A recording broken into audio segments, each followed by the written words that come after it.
ಪ್ರೀತಿಯ ಸಹೋದರ ಸಹೋದರಿಯರೇ, ಇಂದು ನಾವು ಅಶೋಕ ಮಹಾರಾಜರ ಕಥೆ ಕೇಳೋಣ. ಅಶೋಕನು ಮೌರ್ಯ ವಂಶದ ಅತ್ಯಂತ ಶಕ್ತಿಶಾಲಿ ರಾಜರಲ್ಲಿ ಒಬ್ಬ.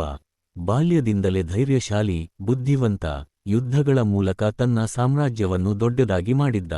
ಆದರೆ ಅಶೋಕನ ಜೀವನವನ್ನು ಬದಲಿಸಿದ ಒಂದು ಘಟನೆ ಆಯಿತು, ಅದು ಕಲಿಂಗ ಯುದ್ಧ. ಆ ಯುದ್ಧದಲ್ಲಿ ಸಾವಿರಾರು ಜನರು ಸಾವನ್ನಪ್ಪಿದರು. ಆ ದುಃಖದ ದೃಶ್ಯವನ್ನು ಕಂಡ ಅಶೋಕನು ಮನಸಾರೆ ನಡುಗಿದ. ಅವನು ಯೋಚಿಸಿದ, ನಾನು ಗೆದ್ದೇನು ಸರಿ, ಆದರೆ ಎಷ್ಟು ಜನರು ತಮ್ಮ ಮನೆ, ಕುಟುಂಬ, ಜೀವ ಕಳೆದುಕೊಂಡರು. ಆ ದಿನದಿಂದ ಅಶೋಕನು ತನ್ನ ಜೀವನದ ದಾರಿ ಬದಲಿಸಿಕೊಂಡ. ಯುದ್ಧವನ್ನ ಬಿಟ್ಟು ಶಾಂತಿಯ ಮಾರ್ಗ ಹಿಡಿದ. ಅವನು ಬೌದ್ಧ ಧರ್ಮವನ್ನು ಸ್ವೀಕರಿಸಿ, ದಯೆ, ಅಹಿಂಸೆ, ಸತ್ಯ ಇವೆಲ್ಲವನ್ನು ಜನರಿಗೆ ಬೋಧಿಸಿದ.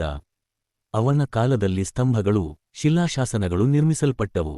ಇಂದಿಗೂ ನಾವು ನೋಡುವ ಅಶೋಕ ಚಕ್ರ, ರಾಷ್ಟ್ರಧ್ವಜದಲ್ಲಿರುವ ಆ ಸಿಂಹಸ್ತಂಭ, ಇವುಗಳೆಲ್ಲ ಅಶೋಕನ ಅದ್ಭುತ ಕೊಡುಗೆ. ಅಶೋಕ ಮಹಾರಾಜ ನಮಗೆ ಹೇಳಿ ಹೋದ ಒಂದು ದೊಡ್ಡ ಪಾಠವೇನು ಗೊತ್ತಾ?